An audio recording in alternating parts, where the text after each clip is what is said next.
poder da língua. Gary Haines. Prefácio. Quero compartilhar com você um poder que descobri, tão incrível que exerce domínio sobre tudo que fazemos e somos, tanto no campo natural quanto também no espiritual. E o que é mais fascinante, esse poder está em nossas mãos, apto a ser controlado pela forma como agimos. Descobri esse poder num pequeno versículo bíblico, no livro de Provérbios. Quando era criança, lembro-me que falavam que palavras não tinham poder sobre a minha vida. Cresci acreditando nessa falácia, mas um dia eu vi, com novos olhos, nesse versículo tão curtinho, a influência fenomenal que a língua tem. A revelação dessa tremenda força sobrenatural tem mudado profundamente a minha vida. Conhecendo esse segredo, tenho evitado tragédias, desastres, derrotas e até a própria morte. Tenho liberado Deus para fazer constantes milagres na minha vida e ela tem sido mais abençoada, feliz e próspera com esse princípio em ação. E você também pode experimentar as extraordinárias bênçãos desse poder, quando aplicado da forma correta, ou a sua destruição, quando usado de forma abusiva e errada. Está curioso para saber mais? Então, entre comigo numa pequena jornada nas páginas desse livro. É de fácil leitura, pode ser lido em pouco tempo, mas garanto que causará um impacto profundo na sua vida, família e negócios. 1. O poder da morte. Um casal, muito simpático, com seus 3 lindos filhos, estudava em um seminário preparando-se para servir a Deus no ministério. Todos que os viam juntos concordavam que formavam um belo casal e, além do mais, eram muito talentosos, com personalidades carismáticas. A esposa amava tanto seu marido que repetidas vezes ouviram-lhe dizer a seguinte frase: "Se for para perder meu marido para outra mulher, prefiro morrer antes." Os anos passaram, e já estavam exercendo um ministério pastoral, em determinada cidade. Infelizmente o marido começou a perder sua intimidade com Deus e estava se tornando frio espiritualmente. Com esse clima, ele se abriu à tentação e começou um caso com outra mulher. A sua traição à esposa foi descoberta, mas antes que ele tomasse a decisão se terminaria o casamento ou não, foi diagnosticado nela um tumor no cérebro, e a previsão dos médicos foi que teria pouco tempo de vida. Dito e feito, as palavras que tinha pronunciado tantas vezes tornaram-se realidade na sua vida. Literalmente ela não perdeu o marido para outra mulher, pois morreu antes disso acontecer. Exatamente do jeito que sempre tinha falado que desejaria que acontecesse. Ela descobriu, da forma errada, o tremendo poder que nossas palavras contêm. E o triste fato é que, quando pronunciava tais palavras de morte sobre si mesma, pensava que estava fazendo uma mera exclamação de apego ao afeto, sem efeitos reais. Milhões de pessoas ao redor do mundo cometem o mesmo erro, todos os dias. Algumas vezes, a ponto de trazer a sua própria morte, como nessa história, enquanto em outras, trazem calamidade e desgraça, porém em um grau menor. Elas desconhecem o extraordinário poder que está nas suas próprias línguas e a força sobrenatural que liberamos pelas nossas palavras. Eu passei grande parte da minha vida sem descobrir essa verdade. Recém-ingressado no ministério, e ainda bastante jovem, comecei a fazer muitas viagens para lugares perigosos. Um dia, após o retorno da minha última viagem, encontrei meu pai, pastor desde antes do meu nascimento, e lhe disse: "Acho que vou morrer numa rajada de balas de metralhadora, em uma das minhas viagens." Eu já tinha feito essa mesma declaração a outras pessoas, pois angariava uma reação emocional que fazia com que eu me sentisse mais valorizado. Na minha inocência e ignorância desse princípio bíblico, estava abrindo a porta no mundo sobrenatural para que o inimigo me matasse exatamente assim. Tenho certeza absoluta que minha vida foi salva pela reação do meu pai. Ele me disse: "Filho, Deus lhe revelou isso ou você está falando da boca para fora? Se forem palavras meramente displicentes, então precisa quebrá-las, antes que abra uma porta para que se tornem realidade." Ainda não entendia bem esse princípio, mas aceitei a sua advertência, e logo quebrei o poder das minhas palavras graças a Deus a tempo, antes que viessem a se cumprir. Eu disse: "Quebro o poder das minhas palavras sobre minha morte por uma rajada de balas de metralhadora. Vou viver até Jesus voltar, ou até a velhice, cumprindo o ministério que Deus me chamou a fazer, em nome de Jesus. Tenho certeza que estou vivo hoje produzindo fruto no reino de Deus por ter quebrado o poder das minhas palavras de morte sobre mim mesmo. Já estive diversas vezes, nas minhas viagens, na frente da mira de metralhadoras, e tive livramentos sobrenaturais nessas horas, pois fechei a brecha que um dia tinha aberto contra mim mesmo com aquelas palavras mortíferas. As nossas palavras negativas não têm o mero efeito de ar saindo da boca, mas são como flechas que podem até trazer a morte, como está escrito em Jeremias 9 versículo 8. A língua deles é uma flecha mortal. As palavras nocivas e prejudiciais que soltamos sem pensar duas vezes podem ser flechas que ainda trarão a nossa própria morte precoce. Por isso, precisamos tomar muito cuidado e evitar esses tipos de colocações verbais. Mesmo com esse alerta do meu pai sobre a cautela que precisamos ter com nossas palavras, ainda não entendia de uma forma plena esse princípio. Levei anos vendo na prática a força que as palavras têm e estudando a palavra de Deus, até que tive uma revelação pessoal desse poderoso princípio espiritual. A passagem bíblica que me fez acordar para essa verdade, que expressa com muita precisão esse incrível poder que possuímos em nossas bocas, está em Provérbios, quando Deus disse: a morte e a vida estão no poder da língua. 18 versículo 21. A expressão morte e a vida estão no poder não está se referindo a uma forma apenas figurativa ou ilustrativa. Está falando de um princípio real e com consequências diretas e tangíveis sobre as nossas próprias vidas, como também nas das pessoas ao nosso redor. O fato triste é que a maioria delas somente descobre esse poder tarde demais, quando os efeitos colocados em ação por palavras torpes liberadas já vieram à tona.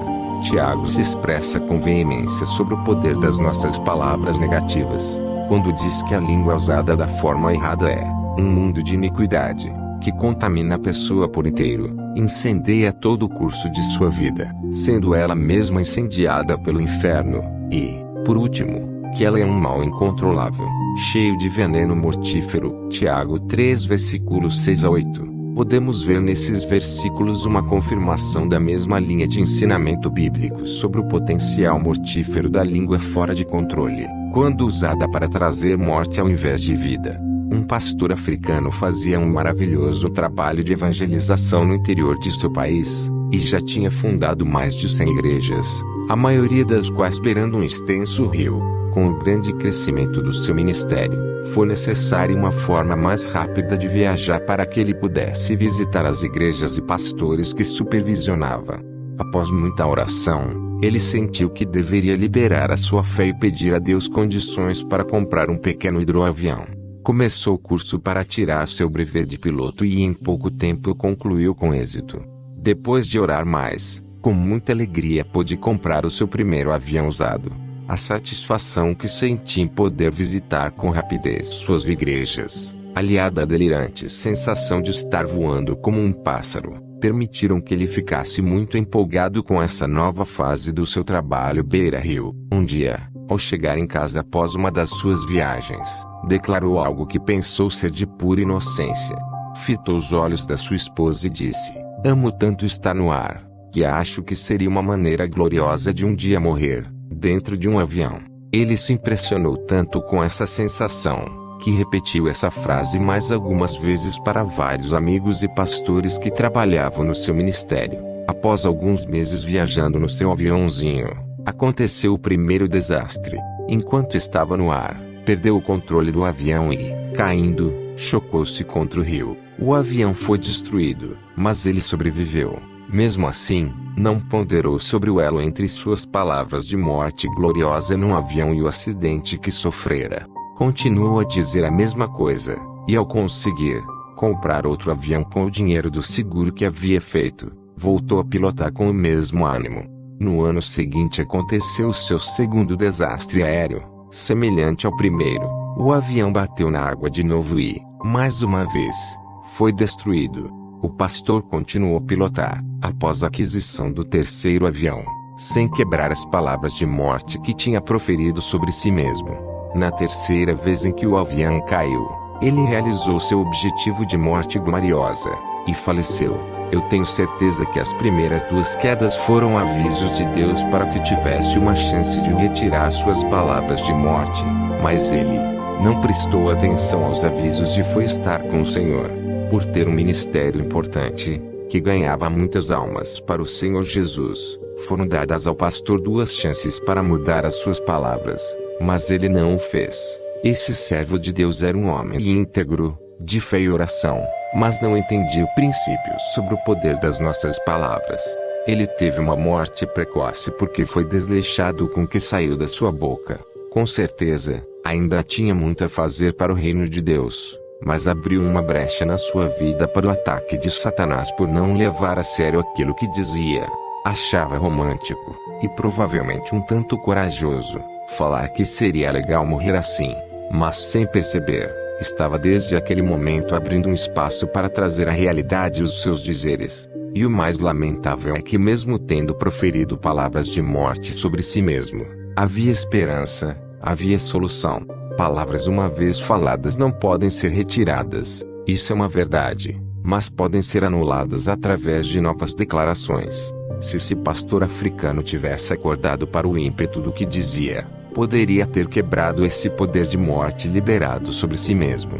Ele poderia ter falado: não vou morrer em um desastre de avião. A partir de agora, quebro a maldição que lancei contra mim mesmo sem perceber, e declaro que vou morrer na minha cama, de velhice, após desempenhar tudo o que Deus me chamou para fazer. Se tivesse feito isso, tenho certeza que hoje ele estaria vivo, trabalhando para o Senhor que tanto amava. Tome extremo cuidado com o que você fala. Esse poder para trazer morte e destruição não existe apenas para os que estão vivendo em pecado, longe de Deus. Pessoas consagradas, tementes a Deus e com uma vida correta podem também trazer a sua própria morte antes da hora, por causa da imprudência verbal. Por isso, precisamos ter um incrível zelo com as declarações que saem das nossas bocas, que devem ser sempre palavras de bênção e de vida, e não de ruína e morte. Uma cantora e pianista evangélico americano possuía uma unção especial sobre o seu ministério, atingindo muitas vidas quando tocava e cantava. Ele começou a dizer aos amigos: viajo muito de ônibus e acredito que vou morrer em uma dessas viagens. Sem entender o poder da sua língua para trazer vida ou morte sobre si mesmo, ele selou seu destino. Não muito tempo depois, estava em um ônibus que sofreu um acidente, e foi o único passageiro a morrer. Encurtou um ministério que ainda podia ter tocado milhares de vidas, por não entender as consequências das suas palavras. Provérbios 25 versículo 15 diz: a língua branda quebra até ossos. Uma das definições da palavra branda no dicionário Ruais da língua portuguesa é de pouca intensidade. Esse versículo está dizendo que mesmo uma palavra fraca tem poder até para quebrar ossos. E uma palavra forte, então, qual é o limite do seu poder? Devemos levar muito mais a sério tudo que sai das nossas bocas. Até o Senhor Jesus, no seu ministério aqui na terra, tinha essa cautela. Jesus venceu a batalha das palavras. A maior batalha de Jesus contra Satanás foi sobre palavras. O livro de Mateus, capítulo 4, nos fala sobre esse encontro. Após um período de 40 dias e 40 noites jejuando no deserto, Jesus ficou com fome. Depois disso veio a sua tentação, motivo pelo qual a passagem diz que Jesus foi levado ao deserto pelo Espírito. As 3 investidas de Satanás contra o Senhor, nesse momento de tentação, vieram através de distorções das Escrituras, quando o diabo manipulava a palavra de Deus. O inimigo tentava fazer Jesus dizer algo errado, e com isso abrir uma brecha através da qual pudesse vencê-lo. Satanás sabia que se conseguisse que Jesus falasse algo dúbio, ou equivocado, teria como derrotá-lo e a sua missão na terra de salvar a humanidade. Mas Jesus foi extremamente precavido nas respostas que deu baseando-se em interpretações corretas das Escrituras. Ele sabia muito bem qual era o objetivo do inimigo em tentar fazê-lo proferir palavras e tomar decisões que o abririam para a investida e derrota de Satanás. Se o próprio Senhor Jesus foi extremamente atento às suas palavras, por entender a prodigiosa influência e poder que exercem sobre as nossas vidas, podendo causar a morte e a destruição da nossa missão, Muito mais nós devemos prestar uma minuciosa atenção a tudo que dizemos. Usando sabedoria com o que falava, Jesus derrotou Satanás, e ele foi forçado a deixar o Senhor e ir embora. Quando Jesus disse: tudo que ligares na terra será ligado nos céus, e tudo que desligares na terra será desligado nos céus. Mateus 16 versículo 19. Não estava tratando apenas de coisas positivas, que trazem vida. Com certeza é desejo do nosso Pai Celestial que usemos as nossas palavras para ligar no céu acontecimentos abençoadores. Mas o fato é que esse poder, quando usado de forma errada, pode ligar no céu morte sobre nós mesmos. Não libere palavras de morte, nem brincando, sobre si mesmo ou outras pessoas ao seu redor. Senão, o que você fala pode acontecer, para sua própria angústia. Seja uma fonte de bênção com suas palavras e jamais de maldição. Use o poder contido na sua língua para trazer vida e nunca a morte. 2. O abuso do nome do Senhor.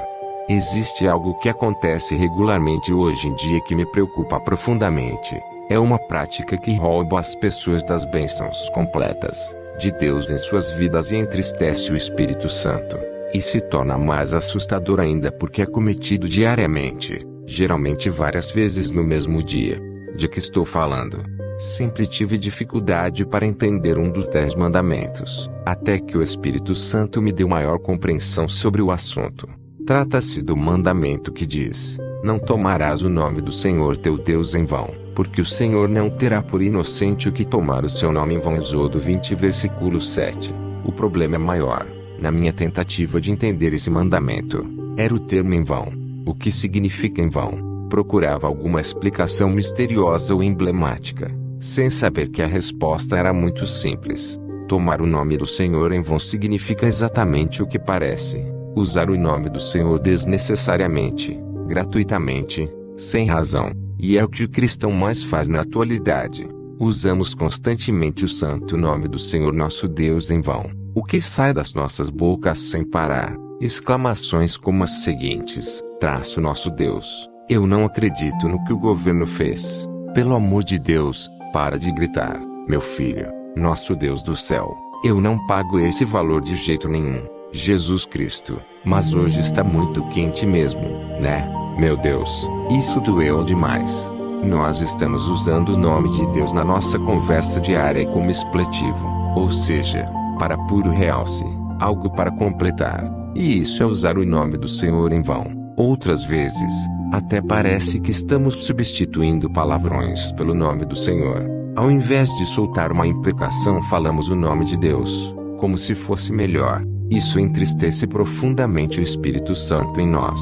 Com o nome do Senhor não se brinca. Os antigos escribas tinham um respeito e zelo tremendo pelo nome do Senhor. A reverência deles era tanta que, ao copiar os antigos manuscritos das Escrituras Sagradas, quando chegavam na hora de reproduzir o nome de Deus, passavam por um rito de purificação para estarem preparados para escrever o nome de Jeová.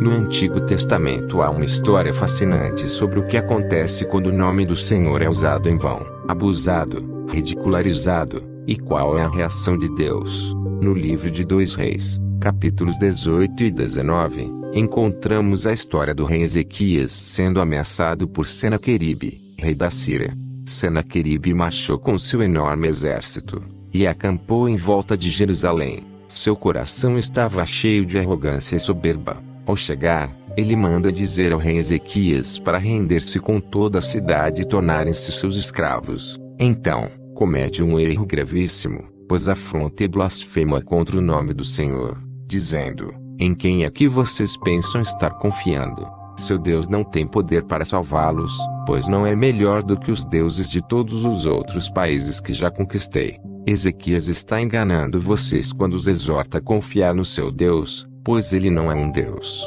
Senaqueribe continuou a insultar o nome santo do Senhor, mandando uma carta ao rei de Judá proferindo mais das suas injúrias, dessa vez por escrito. Gosto muito da reação de Ezequias. Ele era um rei justo, que temia a Deus, e tinha trazido Judá de volta ao serviço do Senhor. Estava assustado e intimidado, com toda razão, por causa do tamanho do exército acampado na frente de Jerusalém, e com o perigo letal que corriam. Então, pegou a carta de Senaqueribe na mão, entrou no templo, prostrou-se diante de Deus e mostrou a carta ao Senhor, dizendo: Veja como este blasfemador está afrontando o seu santo nome. Faça algo, ó Deus, e mostre que é o verdadeiro Deus, porque sei que o Senhor pode nos livrar. Praticamente consigo fechar meus olhos e enxergar essa cena impactante. Ezequias estava desesperado, trêmulo de medo, sabendo que sua vida e reinado estavam por um fio. Mas ao invés de focar no seu problema, estava indignado com o abuso do nome do Senhor perpetrado por esse rei perverso. Se existe algo que enfurece o Senhor é ver seu santo nome sendo usado em vão. O bom rei de Judá entendia esse princípio. Deus imediatamente manda sua resposta pelo profeta Isaías. Através dele, disse que a oração do rei tinha subido até o céu, pois não tolera que seu nome seja abusado. Diz que Senaqueribe voltaria frustrado e derrotado pelo mesmo caminho por onde veio, sem sequer entrar em Jerusalém, e que, por ter escarnecido seu nome, iria falecer logo. Naquela mesma noite, sem hesitação, o Senhor Deus mandou seu anjo de morte, que caminhou no meio do inimigo e matou os 185.000 homens. O rei assírio escapou para cumprir a palavra de Deus. Posteriormente, depois de habitar em Nínive, estava no templo do seu Deus e foi assassinado por 2 de seus próprios filhos. Com o nome do Senhor não se brinca, um princípio imutável.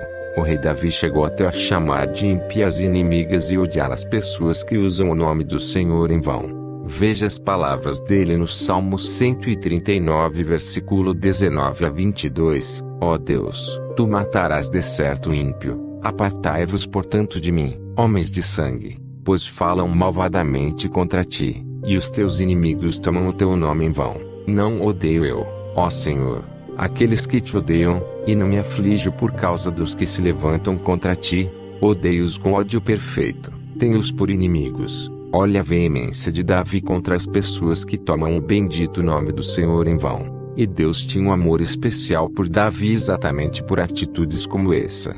A bênção de Deus repousava de uma forma especial sobre ele, por respeitar o nome do Senhor. Talvez você esteja pensando, mas isso faz parte da lei do Antigo Testamento, e não vivemos mais debaixo da lei, mas na era da graça do Novo Testamento. É verdade, mas deixar de usar o nome do Senhor em vão é um princípio imutável, que está relacionado com a natureza de Deus e a forma que devemos interagir com Ele, e não apenas com a lei de Moisés.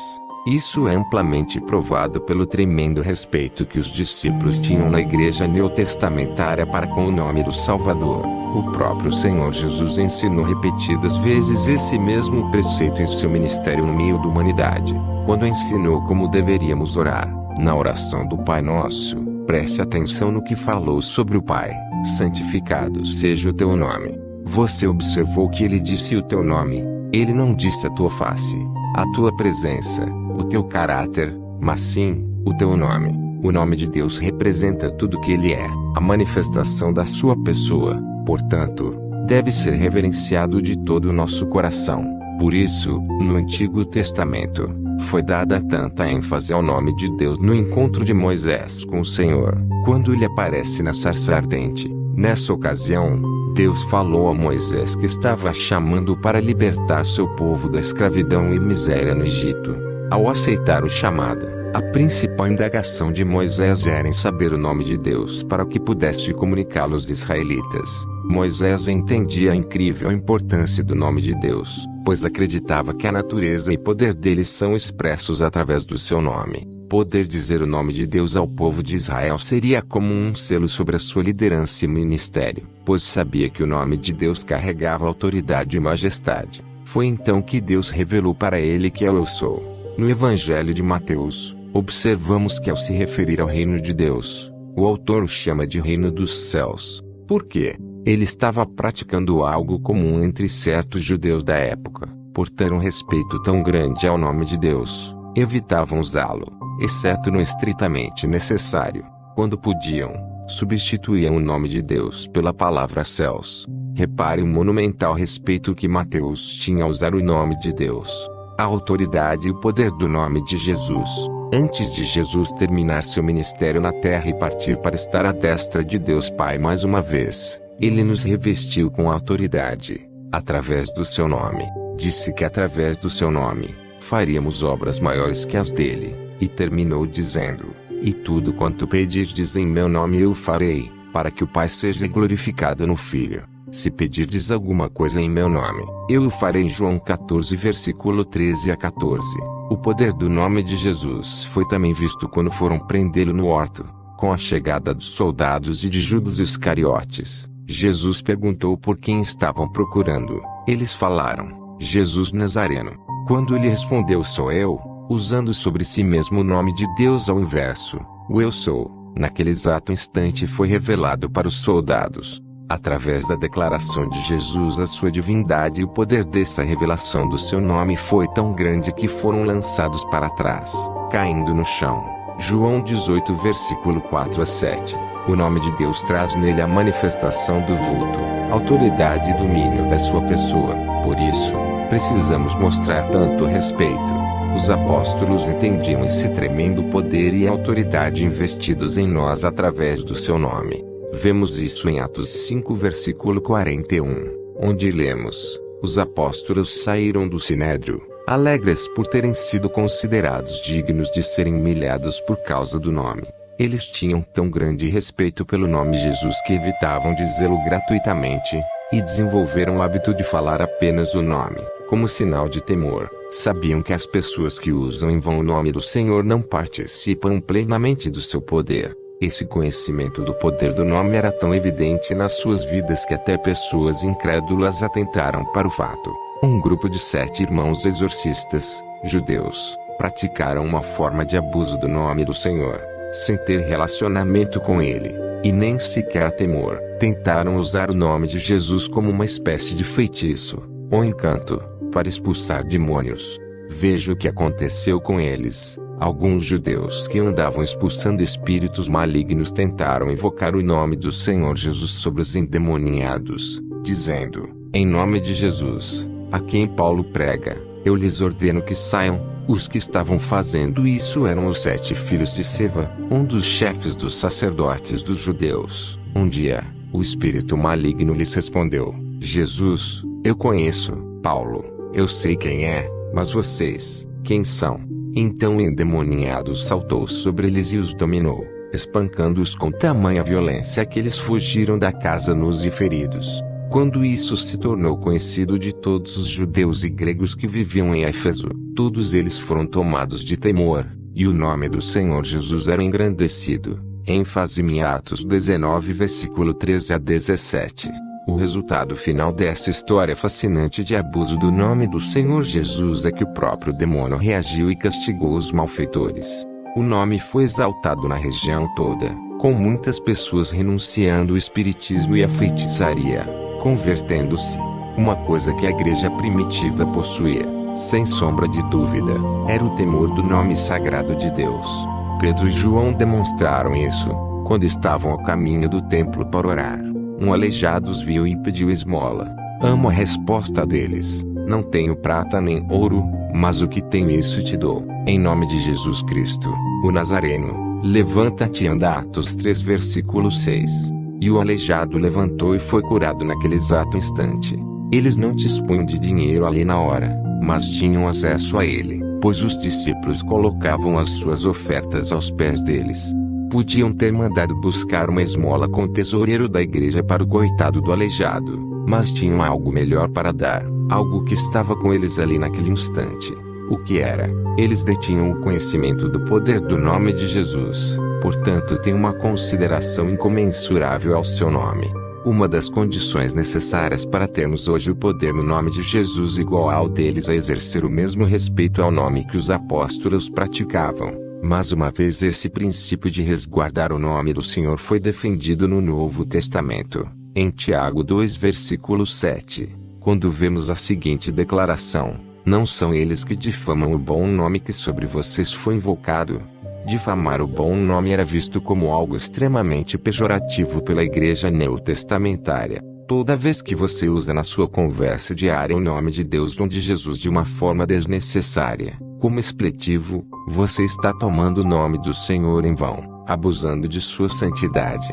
Tenho prestado atenção e reparei que as pessoas que têm essa prática perdem o temor do Senhor nas suas vidas. Elas não têm muito poder quando oram pedindo algo a Deus. Por isso, a igreja da atualidade, muitas vezes, não tem a mesma demonstração do poder do Espírito Santo em nosso meio como acontecia na igreja neotestamentária. Nós não prestamos o respeito devido ao nome de Deus do jeito que eles faziam.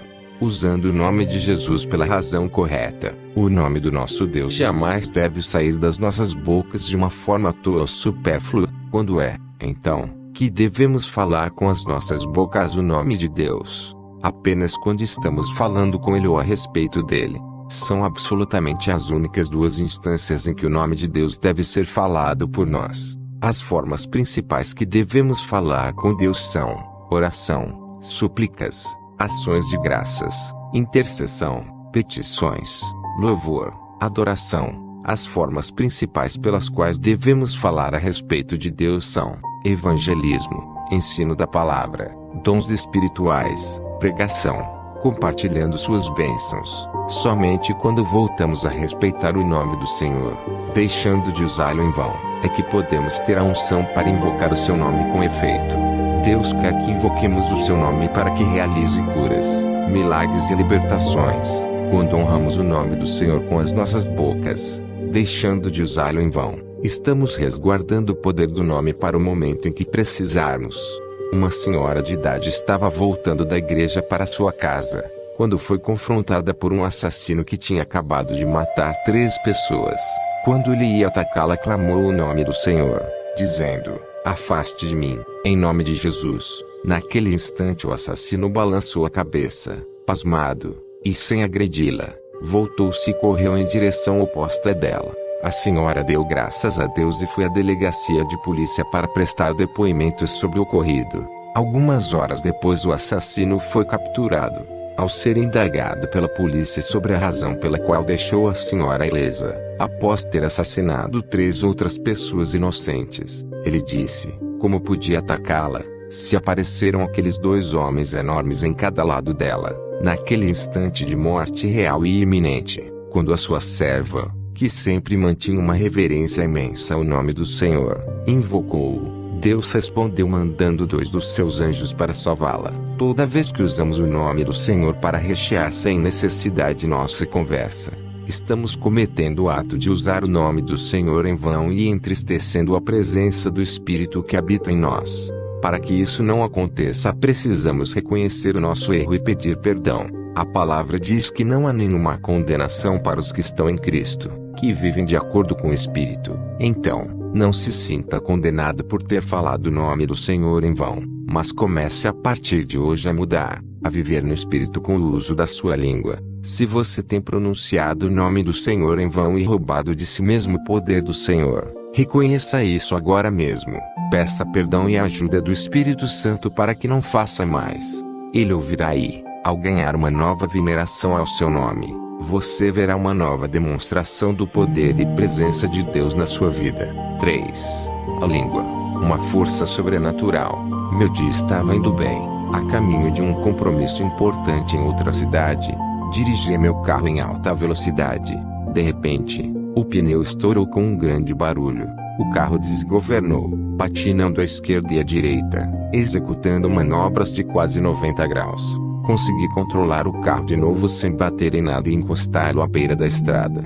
Saí do carro com tranquilidade, sabendo que Deus havia me guardado. Calculei que dispunha de tempo suficiente para trocar o pneu e ainda chegar ao meu compromisso sem me atrasar. Abri o porta-malas e retirei o estepe para colocar no lugar do pneu estragado.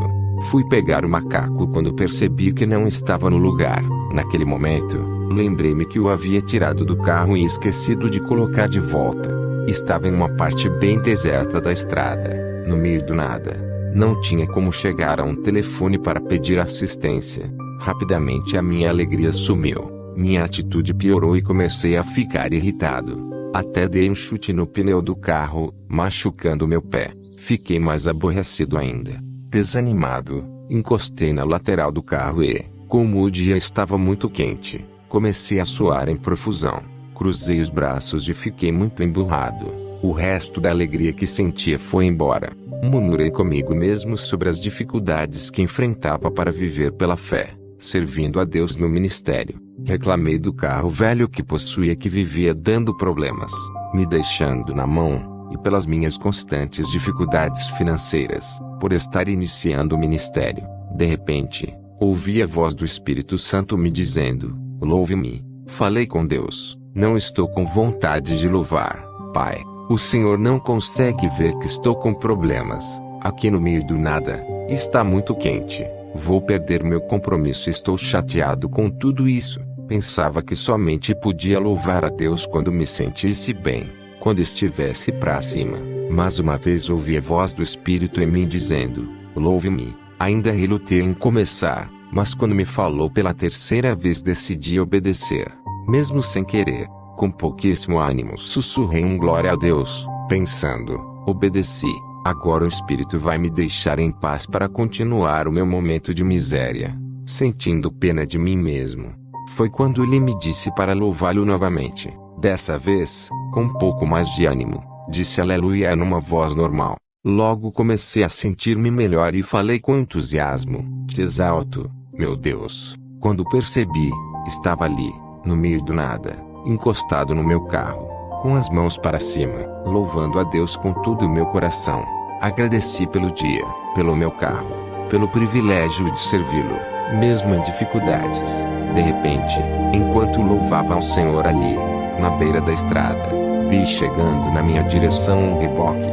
O motorista parou logo atrás do meu carro, desceu do caminhão e me disse: você me chamou e agora estou aqui, no que posso ajudá-lo? Qual é o problema? Respondi, um pouco assustado.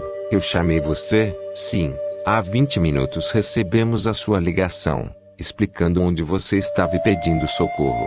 20 minutos atrás. Correspondia exatamente ao momento em que comecei a louvar ao Senhor. Rapidinho, o homem me ajudou a trocar o pneu do carro. Fiquei preocupado com o pagamento pois estava com pouquíssimo dinheiro. Quando fui fazer o acerto, descobri que a empresa dele era associada a um clube automobilístico ao qual eu pertencia. Então, a ajuda dele foi de graça. Fui embora, agora louvando a Deus com mais ardor, pois aquela ligação fora orquestrada por Deus e, creio eu, executada por um anjo do Senhor. Apesar do contratempo, ainda cheguei ao meu compromisso com alguns minutos de antecedência. Deus somente liberou ajuda quando comecei a louvá-lo com a minha boca. Naquele dia aprendi uma grande lição sobre como Deus opera em nossas vidas. Descobri o poder das palavras pronunciadas, sejam em louvor ou através de declarações de fé. O princípio é o mesmo. Na língua está a chave da vitória e da derrota. Jesus nos mostrou o incrível poder investido em nossas palavras, quando falou: qualquer que disser a este monte, ergue-te e lança-te no mar, e não duvidar em seu coração, mas crer que se fará aquilo que diz, tudo o que disser lhes será feito. Marcos 11 versículo 23. Repare a ênfase: aquele que disser, crê no que diz, será feito o que disser. 3 vezes, num curto espaço de tempo, Jesus enfatizou o poder do que é dito. É um princípio que muitos servos de Deus ainda não entenderam bem. Por não colocar em prática essa verdade, muitos desperdiçam grandes oportunidades para ver Deus fazendo milagres nas suas vidas.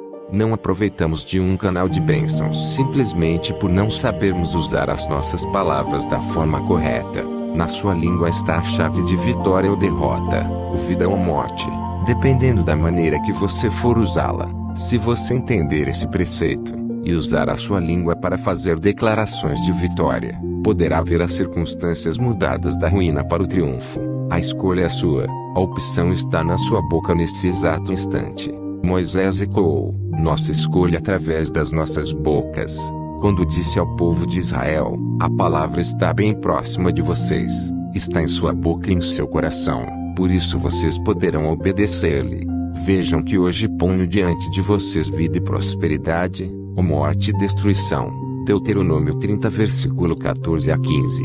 Ele disse essas palavras durante uma exortação profética sobre o futuro de Israel, pouco antes da sua morte, quando se preparava para entregar a liderança da nação a Josué. Ele colocou 2 opções diante do povo. Uma, de servir a Deus de coração reto, o que traria prosperidade e uma vida de harmonia na terra.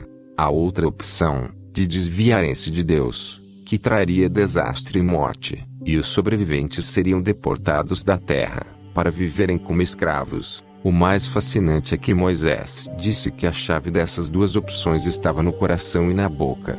No coração porque é ali que sentimos e decidimos o que vamos falar, mas tudo é selado com a boca. Jesus explicou mais sobre esse princípio, quando disse, pois a boca fala do que está cheio o coração. Mateus 12 versículo 34. Moisés estava dizendo, de uma forma inegável, que as suas bocas iriam fazer a diferença se tivessem vida ou morte, prosperidade ou destruição, e o princípio que anunciou naquele dia ainda é válido. Até hoje podemos trazer milagres e bênçãos para as nossas vidas, dependendo das palavras que falamos. Você pode liberar a presença do Senhor para curar, libertar e trazer soluções milagrosas aos problemas insolucionáveis, ou pode selar a derrota. Declarações de fé movem a mão de Deus. Quando tinha 16 anos, fiz a minha primeira viagem pela fé para pregar numa cidade distante, em Monte Azul MG, aproveitando minhas férias escolares. Após alguns dias de pregação nas praças e evangelismo nas ruas da pequena cidade escolhida, eu e o amigo que me acompanhara iniciamos a nossa viagem de volta. Era época de chuva e tinha caído quase um dilúvio nos dias que precederam o início da nossa viagem de retorno para casa. Sem um fim à vista, a chuvarada continuava. Pegamos um trem até o final da linha, em Montes Claros, e já tínhamos percorrido mais da metade do caminho. Dali em diante o plano seria pegar um ônibus e completar a viagem. Porém, quando fomos comprar as passagens, descobrimos que a forte tempestade tinha feito a estrada, que era numa região montanhosa, desabar. Literalmente um pedaço da estrada tinha caído montanha abaixo, deixando um enorme buraco impedindo o caminho. Nosso dinheiro era pouco, mas tínhamos o suficiente para passar a noite em um quarto de uma pensão simples. Esperando o reparo, no dia seguinte, fomos à rodoviária com a expectativa de ouvir que a estrada estava aberta, mas saímos de lá frustrados. Esperamos mais um dia. Nosso dinheiro foi diminuindo sem que o serviço fosse finalizado. No terceiro dia, começamos a experimentar dificuldades financeiras, pois não tínhamos nenhuma forma de sacar mais dinheiro, nem cartão de crédito ou talão de cheque. Durante todo aquele dia, para pouparmos, comemos apenas farofa e bananas e entregamos o nosso quarto na pensão. Ao anoitecer, sem solução na estrada, tivemos que nos dirigir para a praça pública e dormir nos bancos de concreto. A essa altura, estávamos ficando desanimados, pois nos sobrara pouco mais do que o dinheiro das nossas passagens, e ainda ouvi essa conversa de que somente depois de vários dias a estrada seria aberta novamente. Acordei com dor na coluna, após a noite no banco de concreto, mas a fé cresceu no meu coração e eu disse ao meu companheiro de viagem, nós vamos chegar em casa hoje ainda, e estaremos saindo daqui a pouco. Meu amigo indagou, por quê? Você recebeu alguma notícia? De fato, minha última informação era que permaneceríamos ali durante mais alguns dias, mas estava fazendo uma declaração de fé, o tipo que move a mão de Deus e traz milagres às nossas vidas cotidianas. Pedi a meu amigo para ficar com as malas, e fui ousado em dizer que voltaria dali a pouco com tudo resolvido. Estava falando puramente pela fé. Fui andando ao caminho da rodoviária, vendo um taxista. Senti que devia perguntar-lhe se tinha novidades sobre a estrada. Ele me informou que, à beira do buraco, os tratores tinham feito um caminho estreito e iriam deixar alguns carros pequenos passarem. E acrescentou, moro na próxima cidade, do outro lado do buraco da estrada, e se quiserem me acompanhar, cobro somente o custo da gasolina. Quis dar um grito de vitória, mas me contive. Pedi a ele que guardasse 2 lugares. Fui correndo chamar meu amigo e pegar as malas. Ele quase não acreditou quando voltei tão rápido com uma solução. Conseguimos passar, mas jamais me esquecerei do frio na barriga que senti ao olhar para baixo, vendo aquela cratera. Sabia do perigo que corríamos por causa do precário caminho improvisado. A terra sobre a qual nosso carro passou podia facilmente ter desmoronado conosco. Mais tarde, fiquei sabendo que pouco depois que cruzamos a barreira não deixaram mais nenhum carro atravessar, por julgarem que o risco era grande demais. A estrada ficou fechada durante mais alguns dias até que conseguiram reabri-la. Se não tivéssemos ido naquela exata hora, teríamos ficado mais algum tempo dormindo nos bancos da praça pública da cidade, sem comida, numa situação de extremo desconforto. O taxista nos deixou na rodoviária. Fui ao guichê e pedi 2 passagens. A atendente disse que não tinha mais assentos disponíveis até o dia seguinte. Insisti com a moça pois havia feito a minha declaração de fé que iríamos chegar em casa naquele dia. No mesmo instante, o telefone tocou e, ao desligar, ela me informou: "Você está com sorte, pois a empresa acabou de agendar um ônibus extra para daqui a 1 hora, e você pode comprar as primeiras passagens." Eu sabia que sorte não tinha nada a ver com a situação. Deus agiu de acordo com minha afirmação de fé. Quando você for fazer uma afirmação de fé, ela deve ser de acordo com as promessas e a vontade de Deus para a sua vida. É disso que Jesus tratava quando disse: "Se vós estiverdes em mim, e as minhas palavras estiverem em vós, pedireis tudo o que quiserdes, e vos será feito." João 15 versículo 7. Esse poder das nossas palavras tem uma condição: precisamos estar nele e ter as palavras dele em nós. O que isso quer dizer? O estar nele significa receber o Espírito Santo e fazer as coisas de acordo com a vontade e os princípios de Deus. Ter minhas palavras em vós quer dizer que suas declarações sempre devem alinhar-se com os princípios e promessas da palavra de Deus. Essas condições são cruciais para que tudo o que pedirmos seja feito. Se você não tem colocado em ação essa extraordinária força sobrenatural da sua língua, está na hora de começar. Você descobrirá uma maravilhosa chave de bênção e vida abundante. Comece desde já a liberar através de suas palavras e de acordo com as promessas da palavra de Deus para a sua vida, a fé que está em seu coração. Você jamais será o mesmo. 4. Liberando milagres financeiros. Comprei o meu Jeep, literalmente, no ferro velho, com a intenção de restaurá-lo até que tivesse condições de ser usado. Após meses de trabalho em uma oficina mecânica, o Jeep finalmente estava pronto. Mandei colocar um Santo Antônio, rodas e pneus especiais e comecei a usá-lo para minhas viagens ao interior. Certo dia, enquanto estava realizando um estudo bíblico em minha casa, em Belo Horizonte, deixei o Jeep, que agora estava bem bonito, estacionado na rua. Após a reunião, fui até a porta para acompanhar um dos irmãos que estava indo embora e olhei em direção ao meu carro. Só que ele não estava mais lá. Tinha sido roubado. Senti a sensação estranha que todo mundo experimenta quando algo de valor lhe é tirado. Voltei para dentro de casa e contei o que tinha acontecido às pessoas que ainda estavam ali. Fui para o quarto com o intuito de chamar a polícia, pensando: eu não vou aceitar isso. Pela fé, vou conseguir o meu Jeep de volta. Retornei à sala e disse: não vou aceitar o roubo do meu Jeep. Vou recuperá-lo pela fé. Venham orar comigo. Fizemos um círculo, e com todas as pessoas de mãos dadas, eu orei: Deus, faça o meu Jeep parar de funcionar de forma que os ladrões tenham que abandoná-lo. Obrigado por uma resposta milagrosa, Senhor, em nome de Jesus. Amém. Estava totalmente confiante que o milagre estava vindo, que teria o carro de volta. Quando terminamos a reunião, ainda permanecemos conversando por mais algum tempo. Uma das pessoas que participou do estudo bíblico foi embora antes das outras. Poucos minutos depois ela voltou, dizendo: venha rápido comigo. Não tenho certeza, mas acho que acabei de ver o seu Jeep. Entrei no carro com ele e andamos não mais do que 2 quarteirões. Chegando na avenida principal do bairro, ali estava o meu Jeep. O carburador tinha entupido e o carro parou de funcionar. Os ladrões tentaram desentupi-lo, mas, como foi exatamente na avenida principal, foram forçados a abandonar o veículo roubado para não correrem o risco de serem descobertos.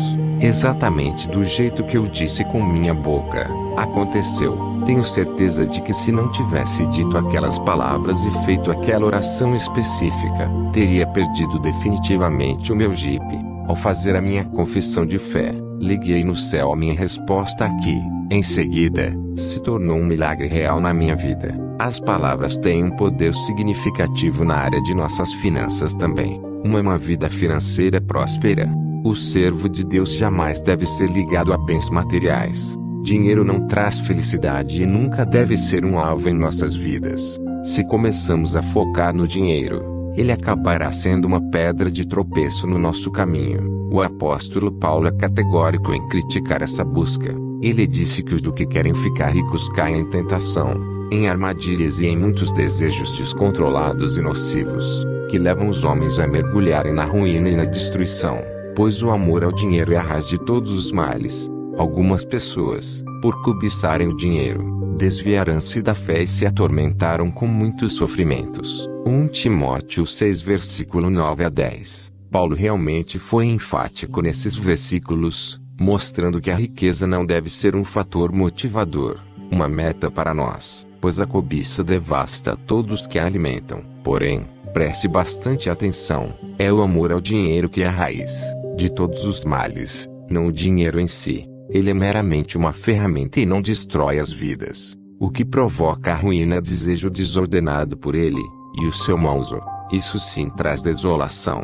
Por mais que os servos de Deus nunca devam almejar o dinheiro, o fato é que vivemos num mundo onde precisamos dele diariamente, inclusive para financiar os nossos projetos de serviço ao Senhor. Tendo as prioridades certas, não é errado orar para que Deus supra as suas necessidades, como está escrito em Filipenses 4 versículo 19. O meu Deus suprirá todas as necessidades de vocês, de acordo com as suas gloriosas riquezas em Cristo Jesus. Mas para que veja Deus tornando próspera a sua vida financeira, você precisa estar praticando alguns princípios bíblicos. Um desses preceitos é: você tem que ser uma pessoa generosa, compartilhando seus bens através de dízimos e ofertas para a obra do Senhor, como está escrito em Provérbios 11 versículo 25, o generoso prosperará, quem dá alívio aos outros, alívio receberá.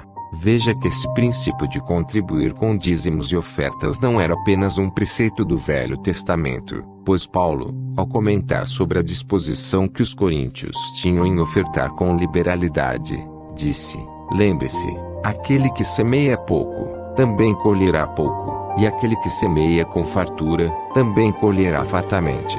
Vocês serão enriquecidos de todas as formas, para que possam ser generosos em qualquer ocasião. 2 Coríntios 9 versículos 6 a 11. Você pode observar, nessa passagem, que ter as nossas necessidades supridas e prosperidade na área financeira é um princípio bíblico. Porém, ele funciona somente quando a nossa motivação é de abençoar e compartilhar com a obra de Deus, e nunca quando o nosso alvo é apenas alimentar a nossa ganância pessoal. A generosidade fez as janelas do céu se abrirem. Lembro-me de uma ocasião, anos atrás, quando estava enfrentando muitas provações financeiras apesar de viver pela fé. Investia meu tempo integral no ministério e crer em Deus para enviar o sustento que precisava. Naquele mês específico, eu tinha recebido menos da metade do valor que precisava para pagar meu aluguel e outras contas mensais. Fui estimulado na minha fé, lendo a palavra de Deus, para colocar o Senhor à prova, como está escrito em Malaquias: se fôssemos generosos com a obra de Deus, Ele iria abrir as janelas dos céus e derramar bênçãos sobre as nossas vidas. Raciocinei comigo: já que tenho apenas a metade da quantia que preciso para pagar as minhas contas desse mês, que diferença faz para Deus suprir a metade do que preciso ou o valor todo? Cheguei à conclusão que a pequena soma que precisava não era nada para Deus. De qualquer forma, decidi dar um passo de fé. Disse ao pastor que dividia a casa comigo que, já que não dispunha do suficiente para pagar as minhas contas, iria doar tudo o que tinha. Eu estava convicto de que Deus ainda iria me abençoar financeiramente aquele mês, de forma que sobraria dinheiro até para comprar várias coisas que precisava. Fiz a minha declaração de fé naquele instante. Tome muito cuidado com o que você fala sobre a sua situação financeira. Se você se limita a dizer: não tenho dinheiro, não consigo pagar minhas contas, não terá nada mesmo, estará selando seu destino financeiro. Se você apenas diz: sou pobre, vou ser sempre pobre, então essa será sua realidade. Ao invés disso, quando confrontado por problemas financeiros, declare pela fé: meu Deus irá suprir todas as minhas necessidades, de acordo com as suas riquezas. Estava num aperto incrível, mas resolvi ser abençoado. da forma bíblica, colocando Deus à prova através da minha generosidade mesmo quando estava sem condições.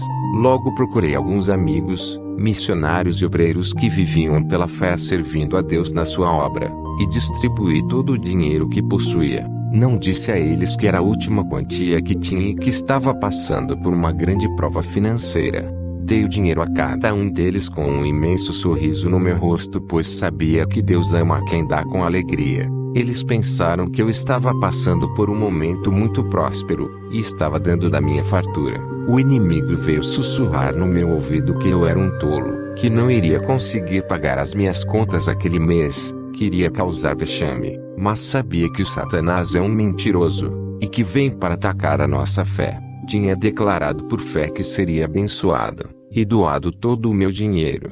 Literalmente a minha conta bancária estava zerada, mas sabia que Deus iria suprir todas as minhas necessidades, de acordo com a riqueza dele. Chegou o último dia no qual teria que pagar minhas contas, e nada, na época, não tinha cartão de crédito, nem possibilidade de conseguir um empréstimo no banco. No final da manhã, tinha consciência que poderia esperar somente até a tarde para ter a situação resolvida, senão atrasaria minhas contas e pagaria multas e juros. Na última hora, sem que ninguém soubesse da minha dificuldade, Deus tocou vários irmãos a me darem ofertas e foi creditado na minha conta mais do que o dobro do que eu necessitava. Quebra as palavras de derrota. Foi nessa época que eu decorei a passagem de Provérbios 10 versículo 22, que diz: "A bênção do Senhor é que enriquece, e não traz consigo dores." Comecei a repetir em voz alta esse versículo, citando aos meus amigos, e, pouco a pouco, essa passagem se tornou uma realidade na minha vida. Em nenhuma ocasião do meu ministério tenho enfatizado o dinheiro como alvo, e ele nunca tem faltado. Quando me perguntam quanto cobro para pregar em algum lugar, sempre me lembro da exortação do Senhor Jesus: "De graça recebestes, de graça dai." Mateus 10 versículo 8. Nunca cobrei nada para ir a qualquer lugar. Tenho viajado para dezenas de países para pregar pela fé e Deus sempre tem suprido as necessidades. Tenho aberto vários projetos ministeriais, construído prédios, e nunca faltou dinheiro. Mas para que o suprimento divino aconteça, precisamos saber usar a língua de forma apropriada. Se a declaração da sua boca é sempre sobre o que você não tem, continuará sem ter condições. Ao contrário disso, diga: "A bênção do Senhor enriquece, sem dores." O Senhor lembrou-me desse princípio quando comecei pela fé campanha para construir prédios próprios para o Seminário Cristo para as Nações, que fundei em Belo Horizonte. Deus fez vários milagres, e pudemos comprar 2 lotes grandes numa das principais avenidas da cidade, perto do centro, para erguer a sede da missão e seminário. Empolguei-me tanto com a provisão divina para a compra dos lotes, que tive uma confiança enorme que o dinheiro viria logo para a construção. Depois de alguns meses compartilhando a visão, não tinha conseguido angariar muitos recursos. Às vezes, Deus permite que as coisas demorem para testar a nossa fé e ver como vamos reagir. Tenho que admitir que, dessa vez, não passei na prova. Após mais de um ano sem avanço no projeto, desanimei. Sem prestar atenção ao que falava, comecei a proferir palavras de derrotas sobre o projeto. Fiz comentários sobre como era difícil construir e até cheguei a ponto de dizer que não tinha certeza se íamos conseguir erguer o projeto. Um dia após fazer um comentário assim, senti a voz do Espírito Santo me chamando a atenção. Ele me disse: "Meu filho, você está selando a derrota desse projeto com suas palavras de desânimo.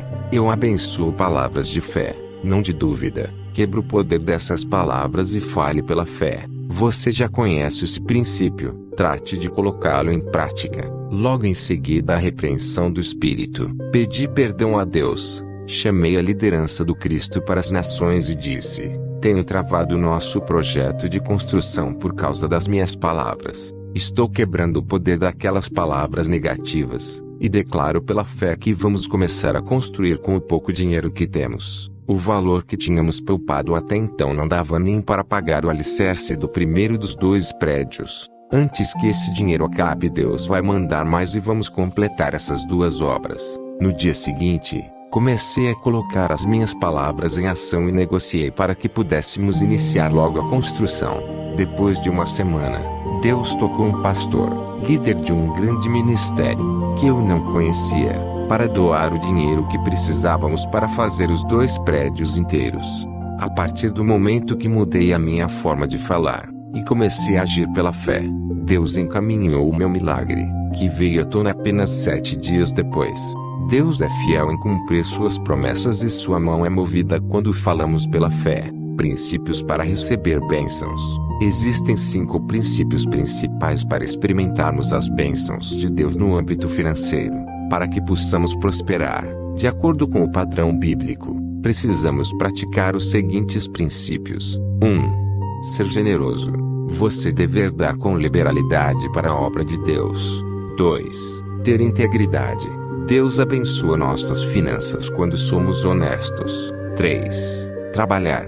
As mãos preguiçosas empobrecem o homem, porém as mãos diligentes lhe trazem riqueza. Provérbios 10 versículo 4. 4. Agir pela fé. Fé move a mão de Deus para que nos abençoe. 5. Falar de acordo. Nós precisamos ter palavras que se alinhem com as promessas da palavra de Deus. Esse é um princípio que muitos não descobrem, impedindo a prosperidade de Deus nas suas vidas por causa da forma como falam. Esses 5 princípios são os que trazem prosperidade em longo prazo. Colocando em ação essas verdades, você terá suas necessidades supridas no dia a dia. Mas há momentos na vida em que as circunstâncias nos colocam num beco sem saída, quando algo acontece inesperadamente, fora do nosso planejamento, e faz com que precisamos de um milagre financeiro. Exatamente nesses momentos Deus está disposto a fazer um milagre extraordinário para nos mostrar a sua grandeza. Gosto muito de uma pequena história bíblica que ocorreu entre Pedro e o Senhor Jesus sobre esse assunto. Pedro foi abordado pelos cobradores de impostos, e quando foi perguntar ao Salvador a respeito desse tema, Jesus se adiantou, antes que ele pudesse se manifestar, falando sobre o pagamento do imposto. A parte mais interessante da história vem agora. Jesus falou a Pedro: vai ao mar e jogue o anzol. Tire o primeiro peixe que você pegar, abra-lhe a boca, e você encontrará uma moeda de 4 dracmas. Pegai e entrega a eles, para pagar o meu imposto e o seu. Mateus 17 versículo 27. Agora, lembre-se de um fato importante. Antes de seguir a Jesus, a profissão de Pedro era de pescador. Ele sabia muito bem que não é normal encontrar moedas na boca de peixes. Isso era totalmente inconcebível. Então, para que esse milagre pudesse acontecer, Pedro tinha que exercer fé na palavra do Senhor. Ele tinha que ir ao mar, jogar o anzol e abrir a boca do peixe. Tudo pela fé. Aos olhos humanos, nada disso fazia sentido nenhum. Já peguei muitos peixes na minha vida e consigo até imaginar como deve ter sido a sensação de abrir a boca do peixe e encontrar ali aquela moeda. Você precisa de um milagre financeiro? Deus quer fazê-lo. Basta você colocar os princípios dele em ação na sua vida e começar a falar de acordo com a sua palavra. Você verá Deus operando o seu milagre. Assim que abrir a sua boca e fizer a sua confissão de fé, pedir, e dar-se-vos-á. Mateus 7 versículo 7. 5. Poder para expulsar demônios e curar. Marlon, um pastor amigo meu, estava fazendo uma conferência especial em uma cidade. Os membros daquela igreja tinham feito uma grande divulgação, dizendo que Deus iria fazer milagres durante o evento. Em uma das tardes, enquanto ele estava orando com alguns dos membros, preparando-se para aquela noite, uma mulher veio à igreja.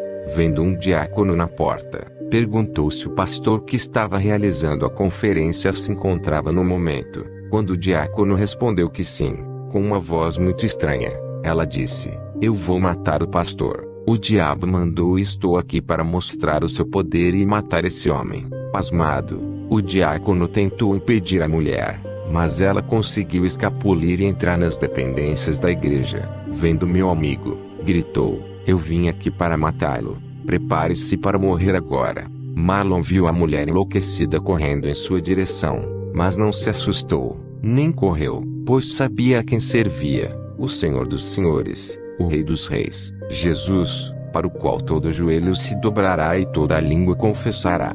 Quando ela chegou bem perto, Marlon teve tempo para dizer: Em nome de Jesus você está derrotado, e não poderá me atingir. A mulher deu um soco na direção de sua cabeça, mas ele ficou totalmente parado, sem reagir. Quando o punho estava a centímetros de seu rosto, foi bloqueado como se existisse uma parede invisível. Ela tentou de novo atacá-lo, e mais uma vez foi impedida da mesma maneira.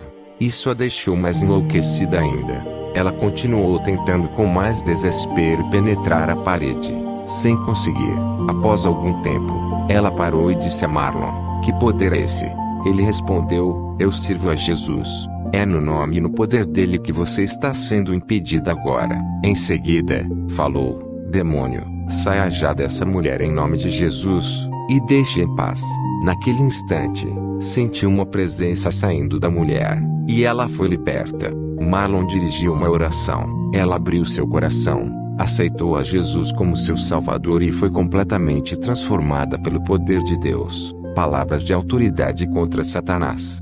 Deus pôde operar assim naquele dia porque, ao invés de tentar se proteger com as mãos naturais, Marlon se protegeu com a força de Jesus, liberada através de suas palavras de fé.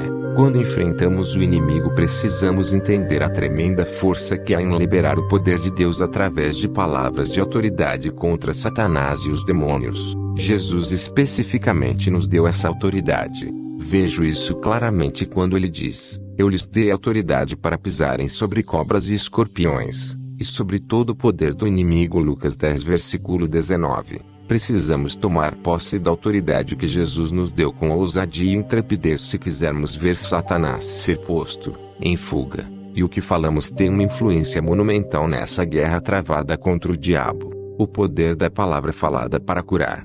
Um homem impressionou Jesus profundamente por entender de forma profunda esse princípio. Foi um centurião romano que procurou o Senhor para que curasse o seu servo. Jesus logo se prontificou a acompanhá-lo à sua casa para ministrar a cura. Era o que todos que solicitavam ajuda pediam: uma visita pessoal e um toque das suas mãos restauradoras. Mas esse oficial romano foi bem diferente dos outros, pois entendia algo que a grande maioria não compreendia.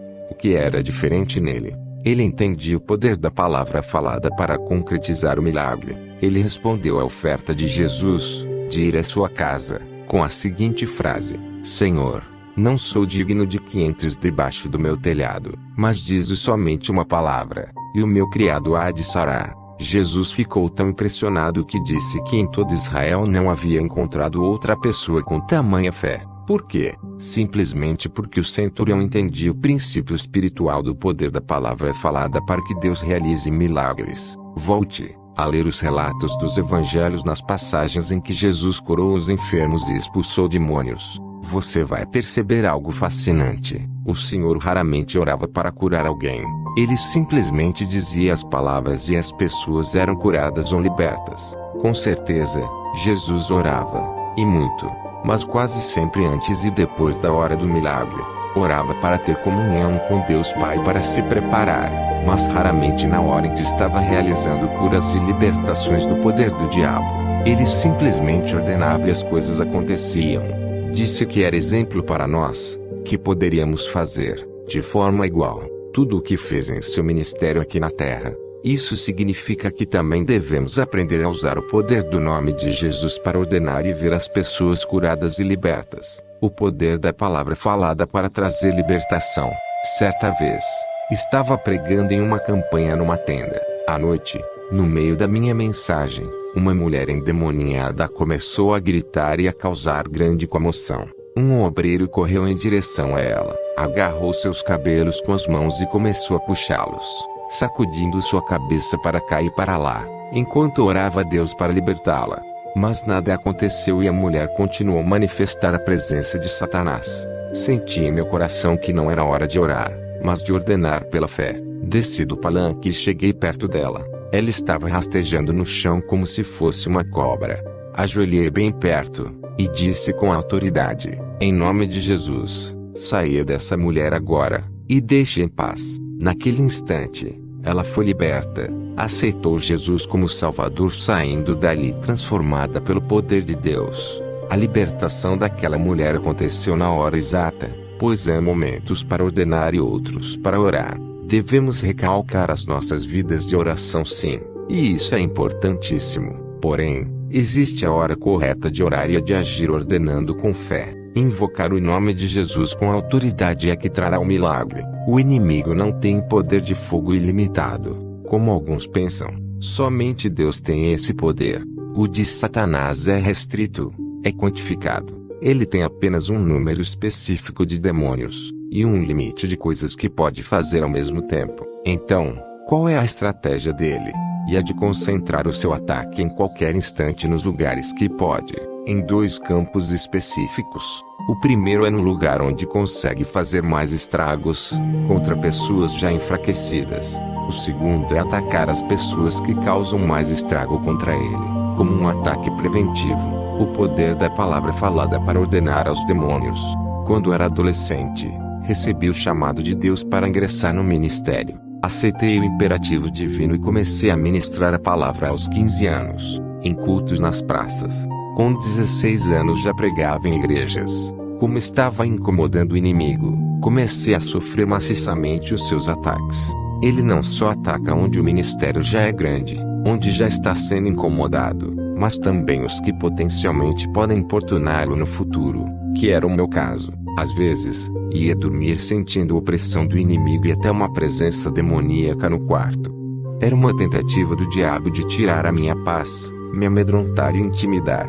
Senti essa estranha presença e comecei a temer que fossem me perturbar à noite, imaginando ser acordado vendo demônios com caras horrorosas, bem diante do meu rosto. Esse medo começou a perturbar o meu sono e passei a não dormir direito. Isso continuou até que um dia, lendo a palavra de Deus, entendi de uma forma o pleno poder que recebemos no nome de Jesus de exercer autoridade sobre os demônios. Eles teriam que obedecer. Na noite seguinte, no escuro do meu quarto, quando senti de novo a presença demoníaca, levantei a minha voz e disse: demônios, descobri que tenho poder, em nome de Jesus, contra vocês. A partir de agora eu não irei mais dormir com medo de ser acordado vendo seus rostos. Tomo a autoridade que tenho contra o diabo, e vocês é que devem ter medo de chegar perto de mim, pois sou um servo, ungido de Deus. Saiam daqui e não voltem mais. Terminei de falar e senti instantaneamente eles saírem do meu quarto.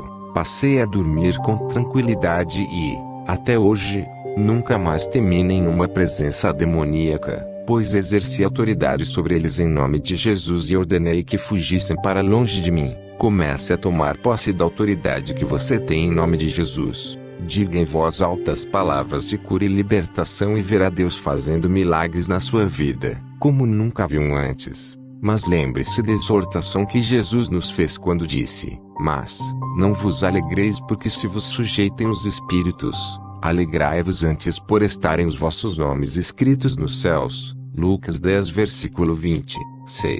Palavras que destroem. Gordon Lindsay e sua esposa Freda, fundadores do Just 40 Nations, contam sobre um incidente que ocorreu no início do ministério enquanto estavam pastoreando uma igreja na costa oeste dos Estados Unidos. Havia uma mulher na igreja, esposa de um dos diáconos, que começou a causar-lhes problemas por ser maldizente.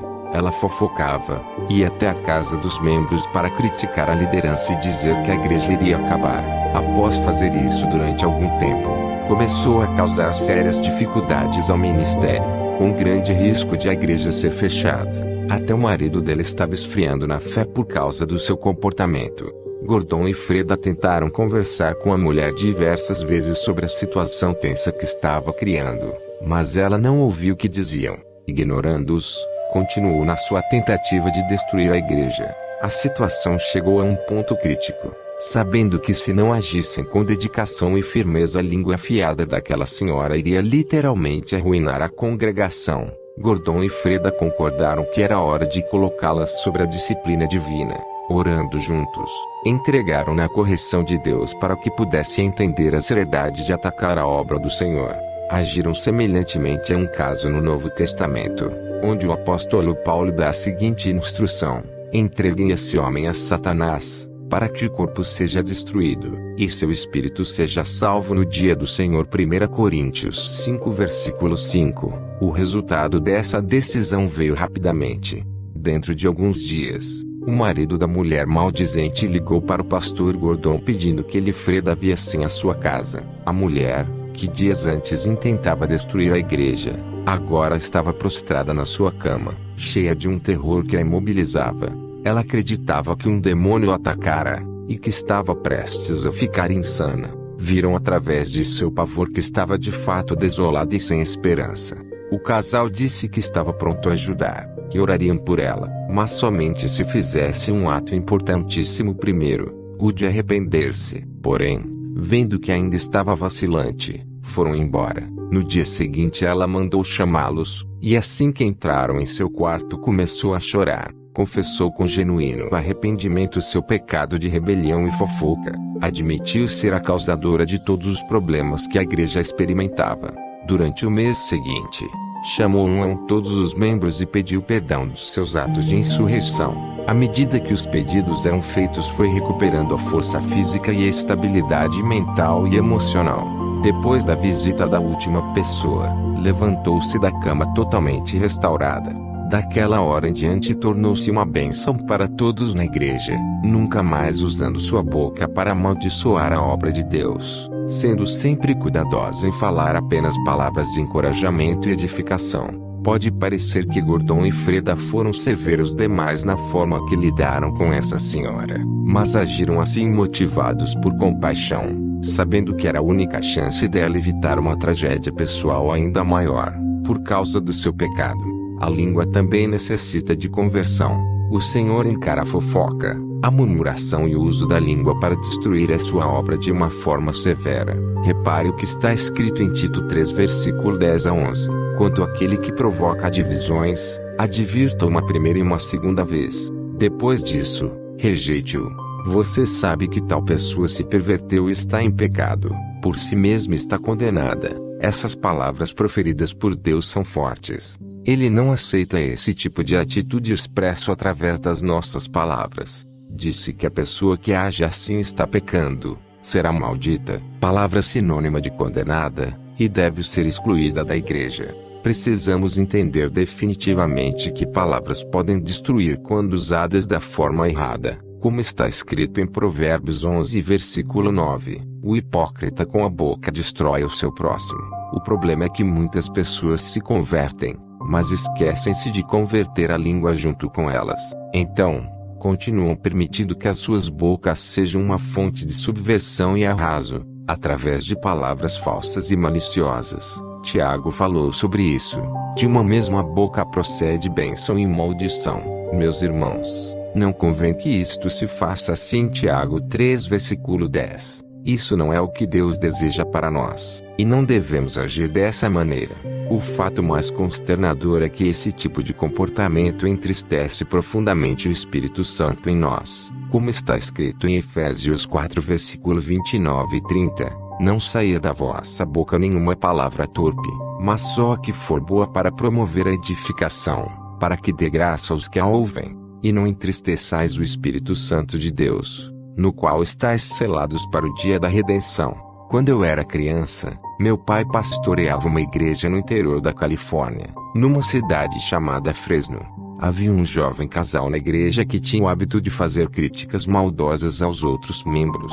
Um dia, fizeram um comentário malicioso, de cunho racial, contra uma pessoa que estava entrando para a congregação. Meu pai os repreendeu, mas não aceitaram a correção e saíram da igreja, sem perceber. Tinham liberado o julgamento com aquelas palavras e em menos de 2 semanas os dois morreram em um acidente de carro. A murmuração pode ser muito perigosa. Repare a exortação do apóstolo Paulo aos Coríntios. E não murmureis, como também alguns deles murmuraram, e pereceram pelo destruidor. 1 Coríntios 10 versículo 10. Muitos consideram a fofoca como uma coisa inocente, e pensam que não faz mal a ninguém. Fuja desse engano. É extremamente perigoso pensar assim. Não existe fofoca inocente. Outros a disfarçam como pedidos de oração. Encontram com alguém e dizem: ore por fulano, pois fiquei sabendo que. Então, começam a falar da vida dos outros, mas com cara de santos. Quando falamos o que não devemos, acabamos pecando. Na multidão de palavras não falta pecado, Mas o que modera os seus lábios é sábio. Provérbios 10 versículo 19. Suas palavras de destruição podem atingi-lo. Somos os principais afetados por nossas palavras de destruição. Nossas palavras influenciam até a maneira de Deus nos julgar. Jesus estava tratando disso, quando falou: mas eu vos digo que de toda a palavra ociosa que os homens disserem hão de dar conta no dia do juízo. Porque por tuas palavras serás justificado, e por tuas palavras serás condenado. Mateus 12 versículo 36 a 37. Sabendo da tremenda influência que elas têm, deveríamos ter muita cautela em falar corretamente e jamais usarmos as nossas bocas para liberar a calamidade. Um pastor, amigo de meu pai desde antes do meu nascimento, teve uma experiência em que viu claramente o poder das palavras para trazer destruição. Ele trabalhava supervisionando igrejas no estado de Missouri, nos USA, quando um pastor foi convidado para assumir a liderança de uma igreja que tinha ficado sem pastor titular. 2 diáconos e um pastor assistente ficaram zangados e rebelaram-se. Começaram a falar mal do novo pastor e do amigo do meu pai. A revolta deles foi tamanha, que saíram da igreja protestando e ameaçando. A raiva de 2 dos 3 homens cresceu a ponto de se transformar em ódio.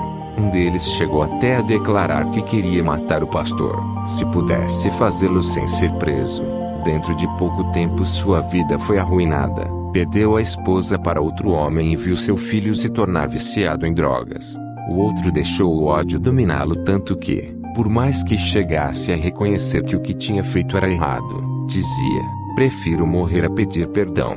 Não demorou muito tempo e ali foi encontrado morto na sua cama. Fizeram autópsia para ver a razão da sua morte e não descobriram nada. Ele morreu sem motivo físico nenhum, ainda jovem, com apenas 50 e poucos anos, porque suas palavras o destruíram. O último dos 3 foi o único que teve um final feliz porque se arrependeu da sua atitude. Foi até os pastores que tinha prejudicado e pediu perdão com lágrimas nos olhos. Com isso, quebrou o poder das palavras que tinha proferido e impediu que trouxessem destruição sobre si mesmo. Hoje, a bênção de Deus é grande na sua vida.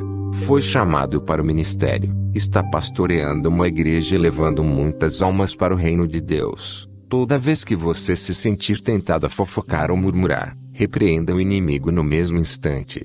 Não permita que seja criada uma brecha, através da qual Satanás possa penetrar, trazendo estrago e derrota.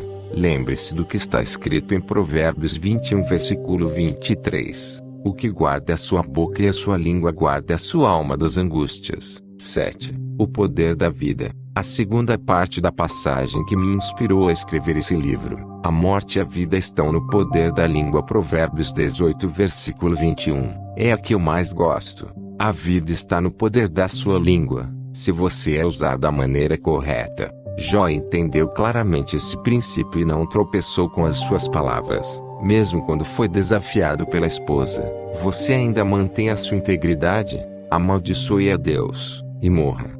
Ele respondeu: você fala como uma insensata. Aceitaremos o bem dado por Deus, e não o mal. Em tudo isso Jó não pecou com seus lábios. Jó 2 versículo 9 a 10. Jó não somente evitou o pecado com que disse nesse confronto, mas também quando conversou com seus 3 supostos amigos. Ele soube usar a sua língua para trazer vida, pois de acordo com o que falou, e deixou de falar, mais uma vez foi grandemente abençoado por Deus e prosperou abundantemente. Jó é até citado no livro de Tiago como um exemplo de finais felizes, por causa da maneira que se comportou quando enfrentou a adversidade. Ele foi muito sábio em usar a sua boca como uma arma de vida. Foi determinado em manter a sua boca reta. Ele mesmo disse: enquanto eu tiver vida em mim, o sopro de Deus em minhas narinas, meus lábios não falarão maldade, e minha língua não proferirá nada que seja falso. Jó 27 versículo 13 e 4. Você tem na ponta da sua língua um poder maravilhoso de abençoar e vivificar todos à sua volta. Nossas palavras têm mais poder do que muitas vezes imaginamos. Palavras que transformam vidas. Um amigo me contou uma história eletrizante sobre o poder das palavras para dar vida, e sobre a sua conversão. Na época, vivia uma vida maluca, usava drogas, bebia demais e era mulherengo. Estava num bar quando, de repente, um rapaz entrou, olhou diretamente para ele e disse: Jesus te ama, e quer te salvar. Como na época era estourado e violento, respondeu: cale sua boca, não quero ouvir você. Mas o rapaz falou novamente: Jesus te ama, e quer te salvar. Dessa vez, ele ameaçou o jovem, dizendo: se você não parar de falar isso, vou arrebentá-lo. Quando o rapaz repetiu pela terceira vez: Jesus te ama, e quer te salvar, meu amigo não aguentou. Deu um soco bem no rosto do evangelista e, em seguida, saiu do bar deixando caído no chão com a face coberta de sangue. Mas aquelas palavras tinham poder. Ele não conseguiu esquecê-las, por mais que tentasse. De todo jeito, nos dias seguintes, ia dormir ouvindo aquelas palavras e acordava de manhã ainda com elas na mente. O que pensava que eram meras palavras irritantes tinha um poder maior do que jamais tinha imaginado. No terceiro dia após o incidente não conseguiu resistir mais. Caiu de joelhos, sozinho no seu apartamento, e aceitou a Jesus como seu Salvador com muitas lágrimas e arrependimento sincero. Jamais encontrou novamente aquele rapaz que pregou para ele, mas as suas palavras continham o poder de vida, mesmo que só descubra o que provocaram quando estiver no céu. Palavras que ressuscitam. Existe um poder sobrenatural para dar vida que pode ser liberado através das nossas palavras. Jesus usou esse poder quando Lázaro faleceu. Todos diziam que o caso não tinha mais solução. Eles garantiram que se Jesus estivesse lá, Lázaro não teria morrido. Mas na concepção deles, agora era tarde demais. Porém, apesar de já ter passado 4 dias, Jesus foi ao túmulo e ordenou que o defunto ressuscitasse. Com a sua ordem até a morte teve que ceder lugar à vida. Outro amigo meu, Scott Hamilton, me contou a incrível história da sua tia. Quando ela ainda era criança, ela ficou doente e, depois de alguns dias, não resistiu e morreu. Na época, era a própria família que preparava o cadáver para o enterro. Eles já tinham arrumado a menina, colocado a sua melhor roupa, penteado seu cabelo e lavado seu rosto. Quando sua avó entrou em casa e viu a neta morta, exclamou: não posso aceitar isso. Então, pegou o corpo, já frio, de sua neta nos braços, e levou para fora, enquanto pronunciava palavras de vida e ressurreição, clamando a Deus para que fizesse um milagre naquele momento. Após sentir que o milagre estava selado, levou a neta novamente para o quarto e deitou-a sobre a cama. Assim que o corpo tocou o leito, a menina voltou a respirar e levantou-se ressurreta. As palavras daquela vozinha foram impregnadas de fé e trouxeram a vida de sua neta de volta. Hoje, a tia de Scott é esposa de pastor e junto com seu marido já fundou diversas igrejas. Palavras têm verdadeiramente o poder de vida. Há uma promessa no livro de Salmos que é uma das minhas favoritas. Quem de vocês quer amar a vida e deseja ver dias felizes? Guarde a sua língua do mal e os seus lábios da falsidade. Salmos 34 versículo 12 a 13. Davi está claramente imputando para a língua o poder de nos trazer uma vida feliz se usarmos da maneira correta. Esse livro mostrou uma revelação poderosa sobre o poder das nossas palavras. Porém, enquanto isso for apenas conhecimento, não fará muita diferença. Agora você precisa planejar passos específicos para colocá-lo em ação na sua realidade e ver as mudanças incomparáveis que trará. Leia esse livro mais de uma vez, quantas vezes forem necessárias, para que essas verdades penetrem em cada canto do seu coração. Cada vez que você o ler, mais da luz dessas verdades irá transformar sua forma de falar. Essas mudanças, por sua vez, trarão uma nova unção e presença de Deus, liberando você para subir num nível mais alto das maravilhas do Senhor. Desafio você a colocar em prática, a partir de agora, o que tem aprendido nesse livro. Com certeza, por meio do que você fala, poderá evitar tragédias e calamidades e liberar o poder de Deus para fazer milagres como jamais experimentou. Sua vida nunca mais será a mesma. 8. Epílogo. Passos para viver o poder da língua. 1. Quebre toda a palavra de morte que já saiu da sua boca. Peça ajuda ao Espírito Santo para lembrá-lo das declarações do passado e, a partir de agora, faça declarações de vida e bênção, contrariando o poder da morte.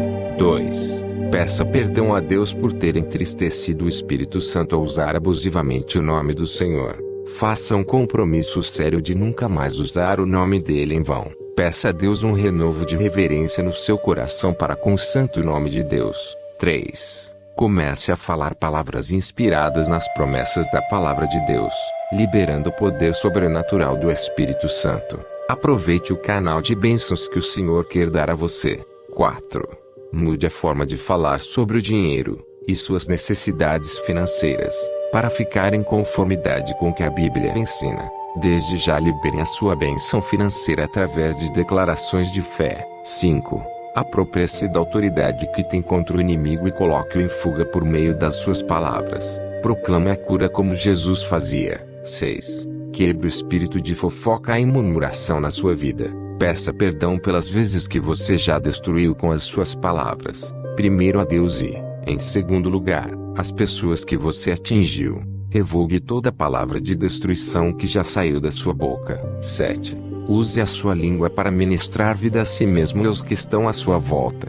Faça declarações de vida e não de morte. Fim.